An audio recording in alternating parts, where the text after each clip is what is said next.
And I like to think about that. Area studio winning is normal, but it's not about the winning.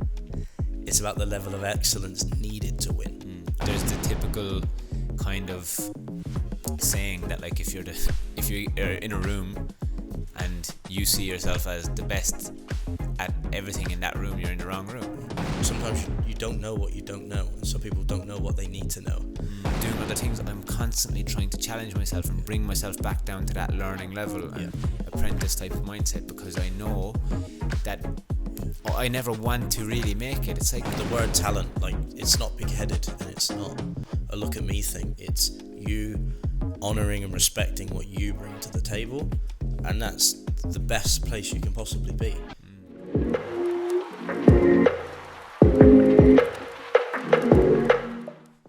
Welcome back to the Network Podcast. This is episode 9, and on today's episode we're going to be talking about becoming a product of your environment. And have you ever thought about how much that impacts you? Lovely. What a great topic. For me, this is something that I use on a daily basis. I would say maybe not so much daily. Every couple of days I always just throw that quote around the place about how you become a product of your environment, and it's something that has stood true to me in my life to this point. Like I've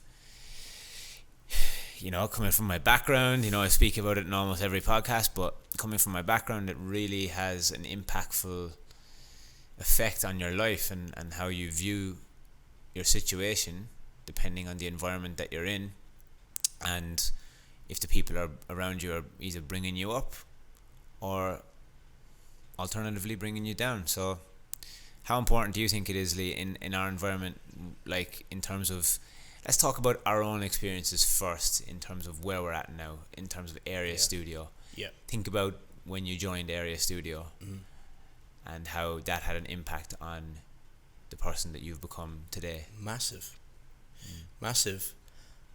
Where I would start with that as well, though, is, I think there's an element of like finding it as well, finding that environment. I was searching for something for sure. There was an element of luck in there. I found the right environment, but I was also fortune over luck. Yeah, I don't really like the word luck. We can actually talk about that in another episode too. But I don't really like luck, because if you're searching for it, how is it lucky? True. That's what. Yeah. You were just fortunate that circumstances presented themselves. There you go.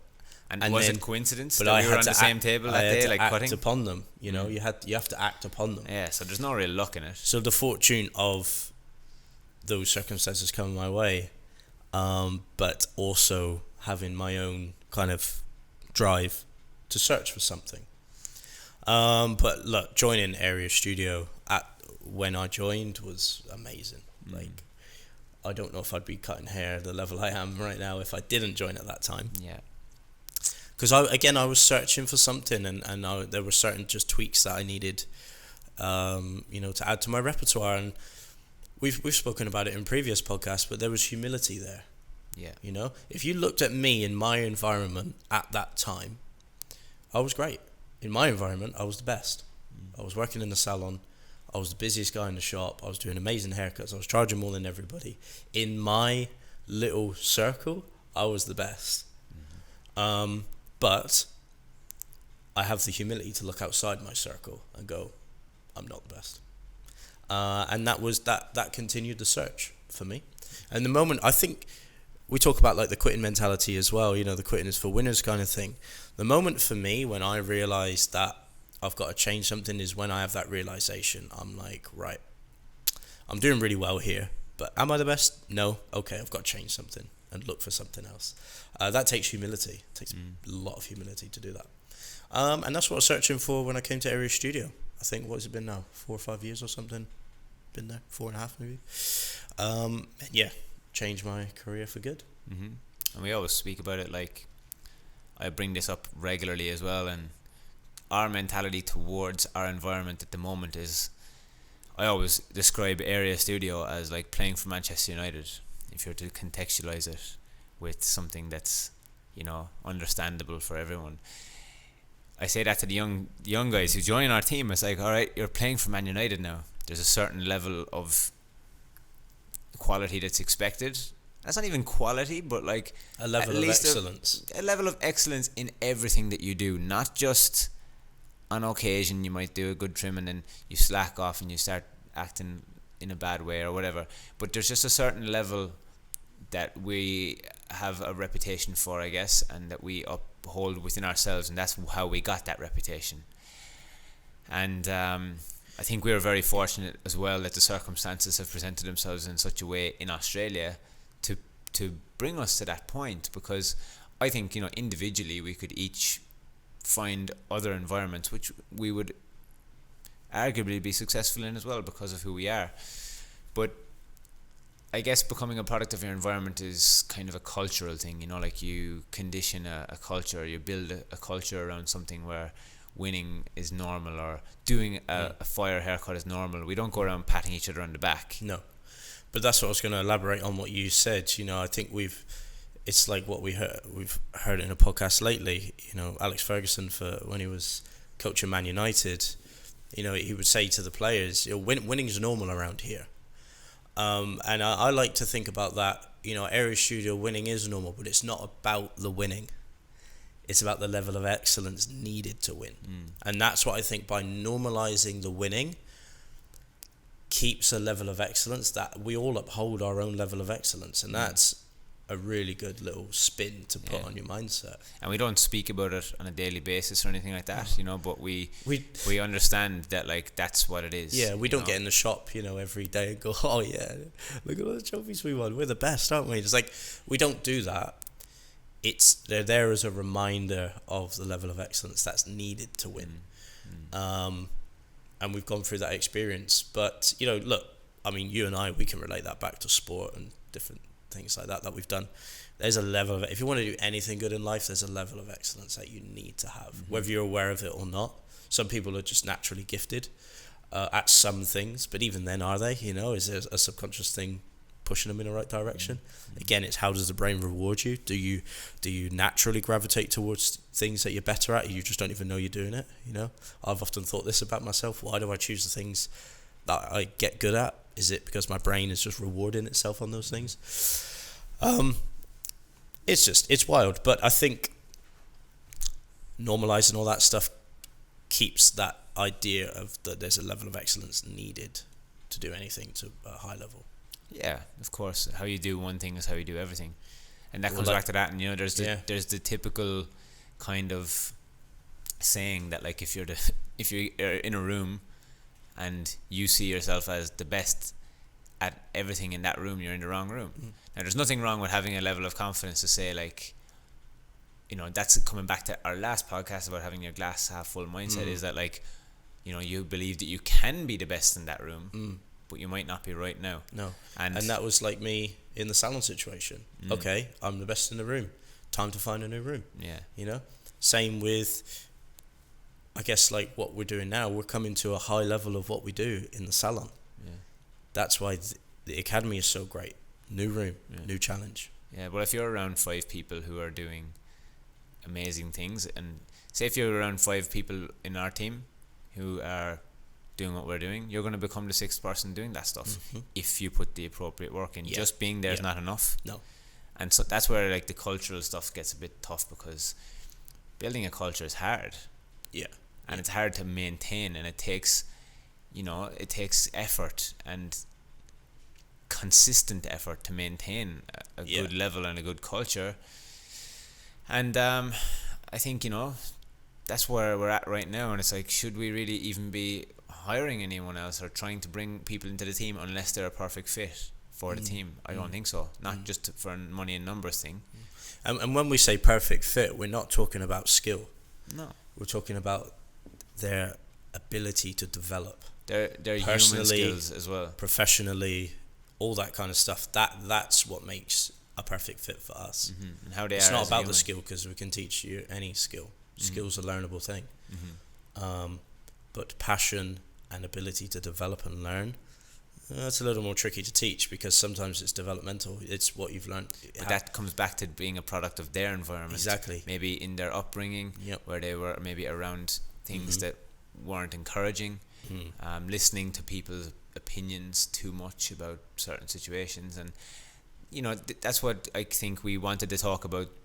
Why, I should say, we wanted to talk about this on this podcast, because, there is positives to becoming a product of your environment, which is what we just spoke about now. Like, obviously us being part of Area and has transformed how we are as stylists, but now it's our responsibility to take that. We were once the product of that environment, but now we're at the top of that ladder, and it's like now it's our responsibility to maintain it and nurture the environment and nurture it.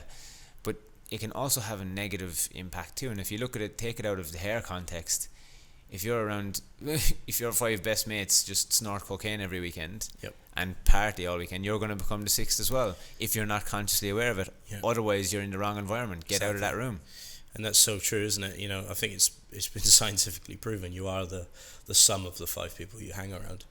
Because they're the stories that you are conditioned to believe. Because it's the narrative that you will hear all the time. That's what I'm changing these days now. Like, there's a lot of things like that changing, and I'm sure you're the same. Like, breaking out of them cycles of, like, even how you talk to yourself about money, your money story. I catch myself. I've been doing it for years. I catch myself and change it, offset it.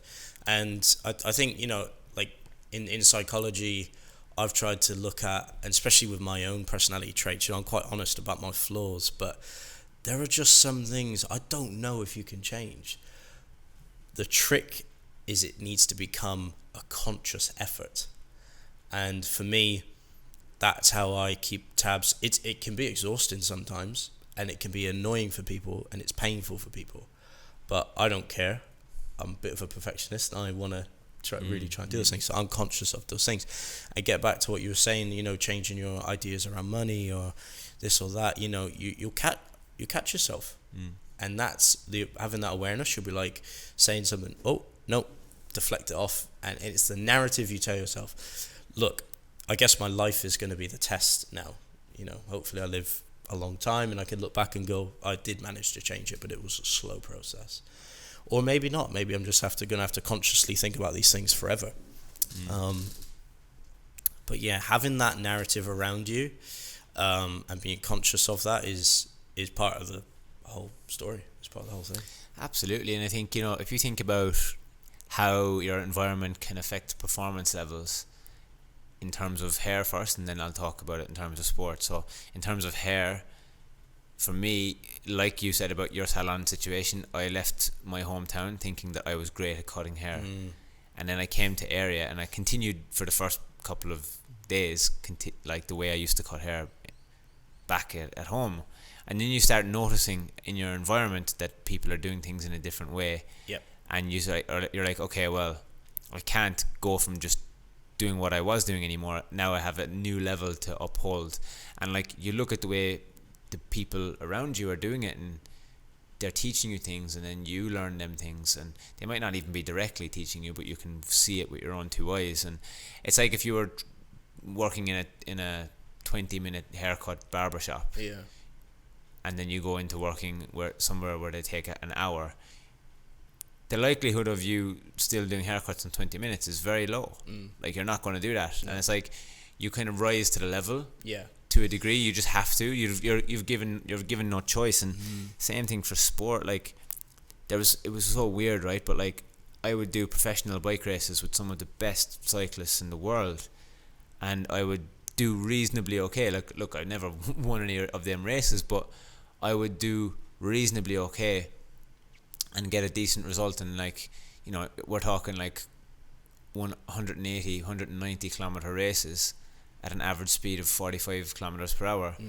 And you're finishing the first group, you might finish the 30th or 40th place out of 200 or 250 people, right? Like, and then I'd go back to my hometown in Fermoy, and I'd do the local league, which was just with fellas who are working 9 to 5. And it's not like I can necessarily beat them like easily. It's still a tough race, because you just become malleable to your environment. You're a product of that environment. And like, if you put all of them people from that race in my local league into the professional race, different story. None of them would hang on for but like they can't rise that level. It's so weird how it works. And that's interesting, and that's think about scenarios and situations like it's exposure too. And one of the powerful things about noticing if you're in the wrong room or searching for a new room is the exposure. So it's something that I've heard a lot recently on different podcasts is sometimes you don't know what you don't know, and some people don't know what they need to know. And one of the powers of developing your environment, developing your herd, and looking for new rooms to be in is the exposure. So take you with cycling, right? If you never saw a guy that was ever faster than you, you might never think you could go any faster. And it's the same with haircuts, like you said with haircuts. When you start to see those haircuts done that way, it's like, oh, okay, I thought that was just Photoshop. And then you're like, it can actually be done like that. So you need a certain level of exposure to certain things because you don't know what you don't know. Yeah, otherwise you get limiting beliefs. And then you get limited beliefs. You start developing limiting beliefs. And and then it's like everything that we're doing right now. Some people say, why, what? You can't do that. It's like, why not? Yeah. Why not? And because we see people way further than us that are doing things way 10 times bigger than what we're doing. And this would seem big to a lot of people, and they're like, no, it can't be done. You're just a barber. And it's like, well, I'm telling you, people are doing it. And we're going to keep going because we keep putting ourselves in different rooms and finding different environments. 100%. But that can be painful too. I think we are sort of social by nature. We're kind of tribal by nature, humans. We do need each other. And you can become comfortable in your tribe. And there's a survival aspect to that. But look, modern life as we know it, all basic needs are met. So there's no excuse why we can't be trying to push the outer limits of those experiences and trying to find new environments and new rooms, There's a lot of people who are in the wrong room and never get out of it. Yeah. And that's where it's the comfort sad level comes in there. Yeah, and that's where that's where your conditioning can come into it and your limiting beliefs start to form. I think surrounding yourself with people who are passionate and talented versus just staff members is different. If you're working in a company, working a 9-to-5 job in a corporate company, and everyone leaves at 5, you're going to leave at 5 as well. And everyone talks negative about the boss, you're going to talk negative about the boss as well. Yep. Because that's just the culture that's created around it. And that's not being around people who are talented or empowering people. I think within the teams that I've been on, I've been so fortunate in hair hair is the only place I've ever worked in men's hair. I've worked at my mom's salon, which I was more or less working for myself, so I've never developed any other thoughts about things. So I've came to area and straight away it's like going. But even think about Man United straight away, Even think about your training. Your kind of brief period that you were in the UK. You're still around good mentors. Yeah. Well, look, Menspire, Paul Mac, people like that. Look, they're big names in the industry. Great mentors. They would have. That's put you 5 years ahead of Joe Bloggs, who's training next to you. But I equally could have went to the Turkish barbers and just learn my craft there, and that's where I think a level of self-awareness of what level do you want to be on, because I don't want to do anything in my life if it's not to a high level. And that's the trick of searching for your team. That's kind of what I was getting back to for area. I remember my partner at the time, I said, because my situation was a bit sticky there, there were visa requirements and things like that. I remember because I used to come to you to get my hair cut, and this was before working at Area was even on the cards. I said if there's only one place I would work in Melbourne, and it would be at Area Studio.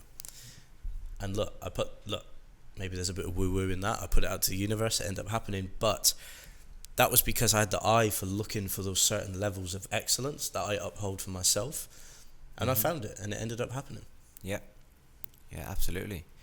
So if you're looking to surround yourself with people who, it's if you look at it for groups of friends, if you're, I hate to bring a Debbie Downer to it all, but there's always when I was at home in Fermoy, after I went back to after my cycling career, after being exposed, after doing all the things in my life that I thought could never happen and people told me couldn't happen, like doing the races with those guys, doing the races with the pros, and then I go home to my bedroom and for mine there's a poster of the guy that I just raced with a few days ago on my wall.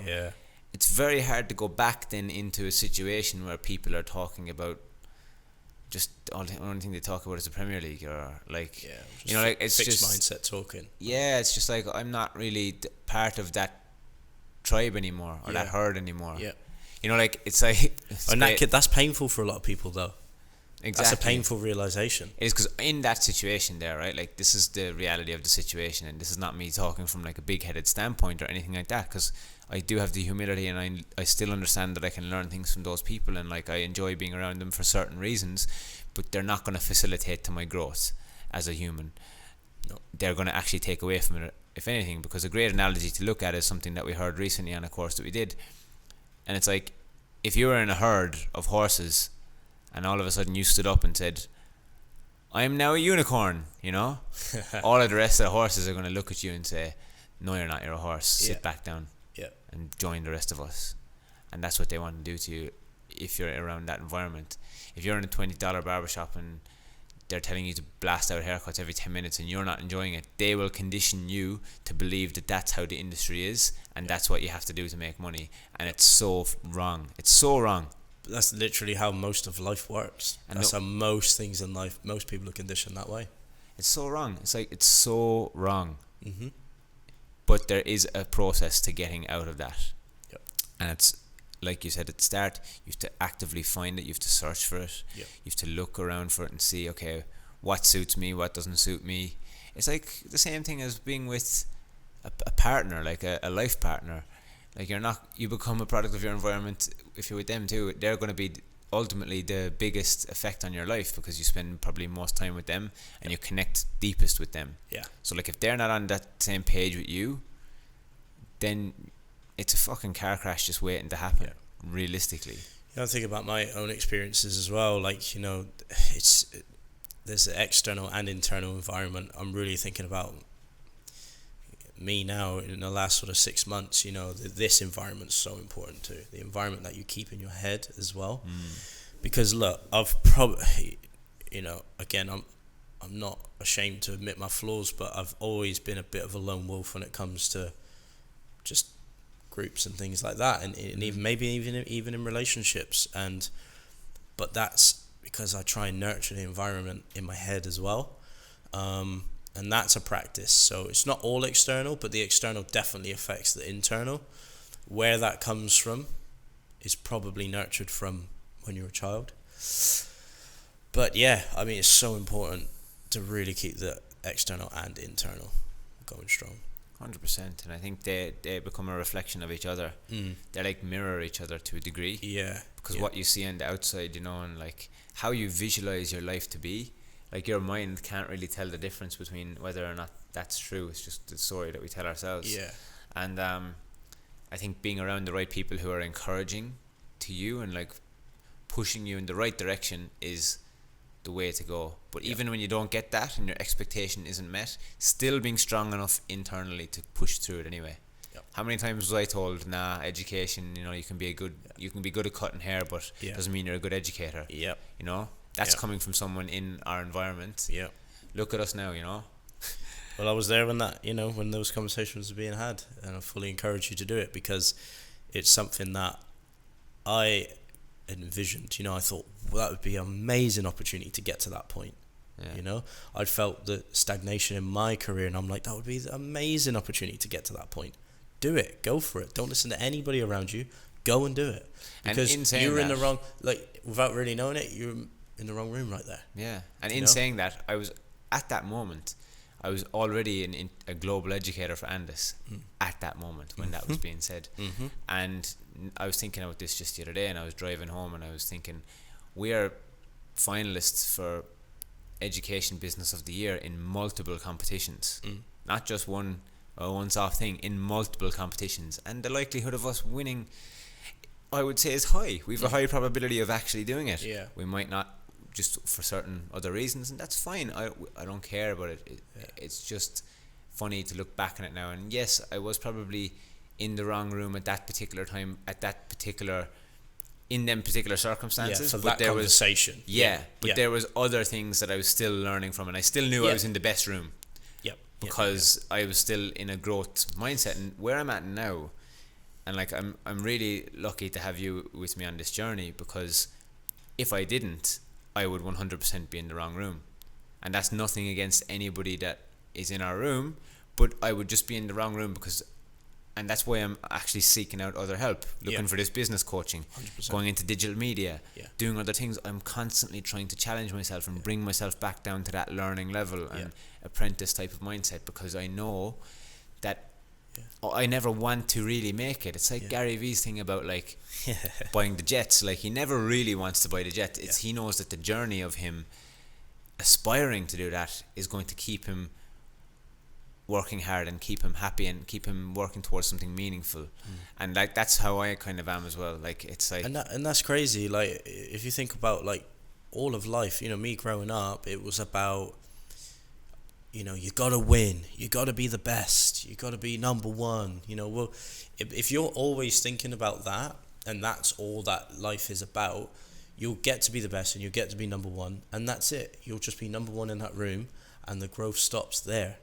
Because there's a trick to being in the middle or at the bottom, because you've always got more heights to go to. And as long as the internal always remembers that it's number one. And then you're, you know, you're number one in your own world. Yep. And as long as you can remember that you're number one in your world, nothing on the external world can tell you otherwise. And that's what we've spoken about a few times on this podcast. And I think this is so important to remember. And we're very grateful, and I'm grateful for my mentality that I've built up over the years. And I've had the perseverance and the, I guess, consistency and discipline to just not listen and trust in the process. Because too many people, I feel sorry for a lot of people because they listen to what's going on around them, and I think our industry is rotten with that. It's so bad. Like, you have people thinking they have to put people down in order to keep themselves in the same, in where they are, and it's just not really, that's just not really it, you know. It's just really not it. And I think with the direction that we're moving into, it's very positive, because we said it earlier, like, whoever's going to come and work for us, or work not even for us but with us, is going to be extremely happy. Because there's no right or wrong answers. If we hire a graphic designer to join the team, whatever ideas that they come up with, we're cool and open to take them on. Please come up with ideas, help us out. We want to hire that talent, like that. Not just staff, not someone that's just filling a role. And I was going to say something, what you said, there's a key difference in those two words. Staff, to me, still leaves an element of hierarchy. When you think of staff in, say, like a corporate world, staff, you've got this person, you're now a manager, you're a supervisor, you're this. That's staff to me. Talent neutralizes the playing field, because it allows you all to bring your thing your skill to the table, and that neutralizes the playing field. That means you're all talented. And that's a really great perspective. I think moving forward, we need to get away from this staff mentality. No, I don't like it. I don't like it, because it's just, it's an assumption that you just, you know, you have to do this role, and if you don't fulfill this, you're useless to me, you know. And like, that's not really the angle at all. So that's where, like, you know, there's multiple positives and negatives of the environment that you're in, but like, it's really important to become aware of, like, is the environment that you're currently in facilitating to your growth, or is it taking away from your growth? Because if it's taking away, even if it's incrementally taking away, or there is no room for you to grow within that environment, or you're around people who are not trying to help you grow, then you need to get out of that room. You need to get out of that environment. And I think that's the key word there, is growth. If it's okay to be in that room for a while, you know, if you're the top of that room, it's all right to be in there, but be aware of that. Be aware, like, all right, I'm top of this room. But then you need to join another room while you're still top of that room. That's going to help you neutralize. And it depends if you're in a growth phase or not. You might be like, you know what, I'm just gonna. It's like in bodybuilding, right? Like, I'm thinking of an analogy here. You spend a bit of time building muscle, and then you spend a bit of time just at that weight. you let that weight mature onto you. You know, your body, it matures and it takes it on, and it's almost builds your new physiology. Then when you cut the body fat down, it's got a better chance of holding it all, because if you just go up and then go back down, you can lose it. So something, I think that's great what you said there. A good gauge is like you're in those growth phases of your life. You got to get out of that room. You have to, because there's nothing wrong with being at that room, but don't stay there too long. If you just want to mature there, because you need a bit of that. Look, I probably spent a year or two there, even area. You know, even in the studio, you're just maturing into the level that you're working at and really solidifying it. But then that's where, I'm so grateful for my mindset. The moment I start to get comfortable with that, I gotta find a new room. You know, I gotta grow again. You know. Yes, it's nice to enjoy that comfort for a while. Yeah. But then if you want to keep yourself stimulated, and you want to get that feeling again, it's almost like, for me, it's like chasing a bit of a high a little bit. Yeah. You know, you're kind of just chasing the next thing and the next thing and the next thing, and I never really like to settle for anything. But at the same time, you know, people who come and join us in our team, I want to help them do the same thing. I want to facilitate their growth and be like, yo, like, look at this, what we've done. I have all of the actionable steps that can get you there in twice as fast as I have. Yeah. And if people aren't utilizing that, then that's also a sign maybe they're just not part of the herd. And it comes back to, that's exactly what you're saying. You know, there's a classic one that we always use. You know, use other people's mistakes as learning curves. Yeah, you don't have to learn. You know, part of the beauty of joining a team like ours is we can cut your learning curve massively. Like, we've made all the mistakes. I've been cutting hair a long time. You've been cutting hair a long time. We've made lots and lots and lots of mistakes. And part of the trick of that is joining us, and we can cut that curve for you. Yeah. Obviously, you do have to make some of your own mistakes. You don't have to make them all. Yeah, and 100%. You can learn from others, and this is the thing. The old school mentality is that you just have to do your time, and you have to make the mistakes, and you have to just go through it, and you have to, because I spent 10 years learning it. You have to spend 10 years learning it. That's not true. And that's such a fixed mindset attitude, because nothing progresses that way. I was listening to a podcast about religion, and they were talking about religious texts are almost like that. It's like, this is how far we've got, now you carry on. And the reason there's Jungian theorists think like that, Jungian psychology, they think that religious texts are just a guidebook to tell you how far we've got so far. They were like, now you go on and do what you need to do. The reason is because they say life's too short. You can't start from day one and work out everything in that religious text. You can't do it.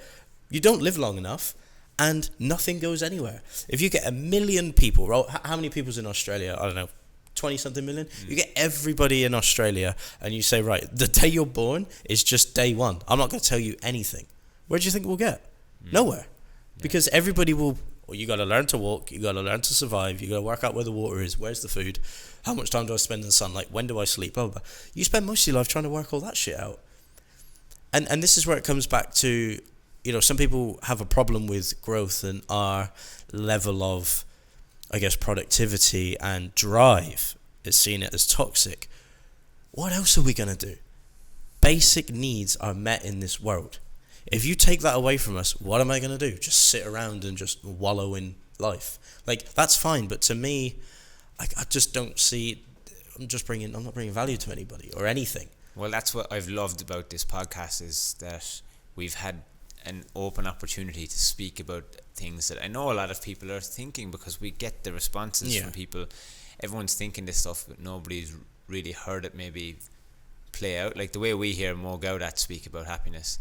Maybe people, or one person might hear us speak about that, and it might change their whole outlook. And we've witnessed it. You know, people have, and it's really great. It's powerful, and like, if you're not questioning why things are a certain way and why they're not working anymore, like these days, I get a lot of people hit me up, like a lot of salon owners, a lot of barbershop owners messaging me, looking to hire staff, and that's the exact problem. I need staff. You're straight away, when it's like that, all right, you're done. Yeah, because the moment you say staff to me, why do you need staff? The moment you say staff, you put a hierarchy in place. Yeah. It immediately makes them sound like they're below you. Yeah. But then it's like, but why? Like, you know, like, and I've had to bite my tongue a few times on certain conversations, but it's like, why? Like, why do you need staff? For what reason? So you can make more money as a business? Like, are your basic needs being met? Done. Are you looking to grow a culture? Are you looking to grow a proper brand and a team? And are you looking to create some sort of legacy? Or are you looking to just fill the next paycheck and exploit somebody? Yep. Because that's kind of what it is. It's exploitation. And that's the wrong environment to be in. Coming back to the title of the podcast, that's not somewhere where I'm going to like say, you know what, I've got somebody for you, because I don't believe, like, we are here for the people of the industry, not for the industry, not for the brands. As much as people might think it, like, yes, we have the brands that help us out, and that's great, but all day long I'll tell you that we are not here for them over the people. No way. 100%. This is where this all comes from. It comes from a place of caring. We do this because we want everybody to win. Obviously we win in the meantime, but that's us seeking out our own success as well. Again, having the humility to put ourselves in different rooms, but in the meantime, but when there's no eyes are on exploitation. you, there's no exploitation. No. We give 100%. Like, if someone comes to one of our workshops, you ask us something, we're not holding back any. There's no secrets. Yeah. You're getting everything. You get everything. And look, like I was saying just then, when eyes are on you and you're pushing to these heights, everybody comes with you. We're driving the whole industry up. There's a reason we put our prices up. All right, yes, again, we make a little bit extra money along the way. That's not the point. It's so you can all win too. This is the funny part about it. This is the funny part about it, though. Like, I've put my prices up, like I said in the last podcast, by almost double. And I didn't realize it until I went back to work and I actually started having the conversations with the clients. But I had to let them know and educate them on the fact that I'm actually not earning any more money here. No. Because I might have put my prices up by almost 50%, but I've also reduced the amount of haircuts I do by 50%. Yeah. Because I see value in other things in my life. So it's not just a money grab, and I'm not just doing it for those reasons. So yeah, crazy. So like, when I get them phone calls, just going back to that, it's like, I'm just thinking about the psychology of it as to like why somebody would not want to work for that company. Yeah. And it's for the very reasons in which they're trying to hire them for. Yeah. And They're a foot soldier. They're just going around in a circle, and it's not. And people say, you know, we hear it all the time. You can't hold on to someone for longer than 5 years. Oh, you can't. We've heard it lots, haven't we? Because we deal with a lot of business owners and people in different places and managers and things. They're like, you can't hold on to someone for more than 5 years. Yeah, if you treat them like a foot soldier, you won't. No. Because when they first get there, they're all bright-eyed and bushy-tailed, and they're like, oh, I'm going to learn. Then the new guy in the room, they learn, and then they get to that comfortable bit in the middle where they mature into their position, and then they get to the upper part of the curve, and they're like, I'm not getting anything more here, and then they leave. Of course. They might spend a few years in the like not so happy zone, and then it's not productive for anybody, because they're not going to enjoy their everyday work life. Yep. And they're not going to put in the same effort that they once did. Yeah. Because they don't feel like they're getting what they deserve. It's a classic Gary Vee thing as well. Like, I find it funny when, you know, employers get annoyed when their staff leave. It's like Gary Vee says, what did you expect? You can't just expect people to want to stay with you and work for you. But I put everything into them and I taught them. Well, I don't care. Good, so you should have. Like, why wouldn't you? You know? Yeah, when I see it pop up, I get really confused with that. Oh, they just leave anyway. Well, yeah, rightly so. But if you nurture them and it's a team thing and you build a brand and something that they know that they're not going to get anywhere else, I think you become lifelong. You don't have to be friends, but you can be business partners, and that is something. And you develop your herd and your environment that way, and that's something that is hard to find. Really hard to find. Yeah, there's too much flash in the pan stuff, and it's like, you know, just, I don't know. I find it really difficult. I don't want to get into it too much because it's too politically incorrect in certain terms, and I'm going to start referencing people who might listen to it who actually know that I'm speaking about them, so I'm not going to get into that. But basically, it's just a mentality shift that needs to happen, in my opinion, from a salon owner's perspective. If you want to have that successful business, hire talent, don't hire staff. Hire people who are going to they're going to work for themselves. They're intrinsically motivated. People who want to progress And how do you hire them? You just find them, and like you don't try to nurture them, because if you hire somebody who isn't intrinsically motivated and they're only motivated by the extrinsic things, there's very limited growth there in that person. And it's like, do you really have the time and the energy, and does that person want to put the time and energy into that growth? And the answer is probably no, and that's where you're going to have a staff member. And like, this is the thing, this is the reality of it, is like, do you want to just be a staff member? And anyone who's listening to this, would you rather be considered as talent, or would you rather be considered as staff? And the choice is yours. And the word talent, like, it's not big-headed, and it's not a look at me thing. It's you honoring and respecting what you bring to the table, and that's the best place you can possibly be. It adds a whole new level to what you can do in a group scenario. And 100%. But look, the mindset's got to change. It has to change. And I think now's the time to change it. And look, there's such positives and negatives too. You don't have to always look at it from a skills perspective or like a work perspective. You know, like, you might not be in the right room for your skill, but you might be in the right room for other reasons. There's people who are just great people to be around, very positive people, very nice people who can teach you a lot about life. It's not just an exploitation thing either of skill or anything like that. So there's positives and negatives to everything, but I think making sure that you find your correct herd and the people that are facilitating to your growth, just to reiterate on that, is of the utmost importance. So I think that's it for episode 9.